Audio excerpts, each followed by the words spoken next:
Bad day మీ అందరు కూడా తెలుసు. ఇక్కడి నుంచి వెళ్ళిన పిల్లిగ్రమేజ్కి వెళ్ళిన మక్కాకి వెళ్ళిన ఒక బస్సు దుర్ఘటనకి గురి కావడం జరిగింది. చాలా బాధాకర సంఘటన.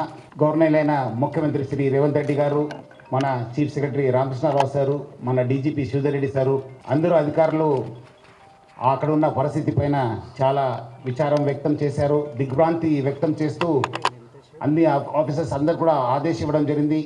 కన్సర్న్ ఫ్యామిలీస్తోని ఎవరెవరు వెళ్ళారు, ఏముందని చెప్పి సమాచారం తెలుసుకోవాలని చెప్పి ఆదేశం ఇవ్వడం జరిగింది. మనం కూడా పోలీస్ యంత్రాంగ తరఫు నుంచి మన జాయింట్ సిపి అయిన తఫ్సీర్ ఇక్బాలు స్వయంగా ఈ యొక్క దుర్ఘటన పైన వివరం కలెక్ట్ చేయడం జరుగుతుంది.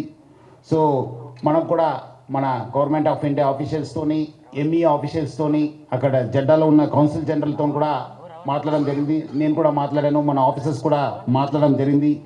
త్వరలోనే అక్కడ ఎంతమంది ఆ బస్సులో ప్రయాణించారు, ఎంతమంది దుర్ఘటనకి గురి అయినారని చెప్పి మనము సమాచారం కలెక్ట్ చేయడం జరుగుతుంది.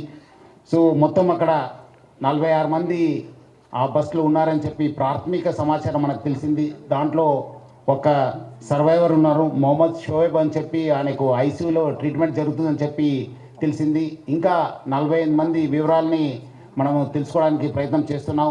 సో త్వరలోనే మనము దాని గురించి కూడా మనము చెప్తాను. ఇక్కడ ఉన్న మన దిల్ రాజు గారు, మన చిరంజీవి గారు, నాగార్జున గారు, రాజమౌళి గారు, అందరూ కూడా, మన సురేష్ బాబు గారు అందరూ కూడా చాలా దిగ్భ్రాంతను వ్యక్తం చేశారు. నేను ఇట్లా ఉదయం నా దగ్గర వచ్చినప్పుడు ఇట్లా మనము ఈ జరిగిందని తెలిసిన తర్వాత వాళ్ళు కూడా they were all shocked. It's a very very bad day to begin. ఇక్కడికి వచ్చిన తర్వాత సో అక్కడ జరిగిన సంఘటన గురించి అందరం మాట్లాడడం జరిగింది. సో మక్కాకి వెళ్ళిన హైదరాబాద్ నుంచి, తెలంగాణ నుంచి వెళ్ళిన 46 మందిలో 45 మంది చనిపోయారని, ఒకరు ఐసీయూలో ఉన్నారని తెలియడం జరిగింది. వారందరి గురించి ఇటు గవర్నమెంట్ తరఫున, police department and film industry తరఫున సంతాపం తెలియజేస్తూ ఒక 2 minutes వారి గురించి సంతాపం.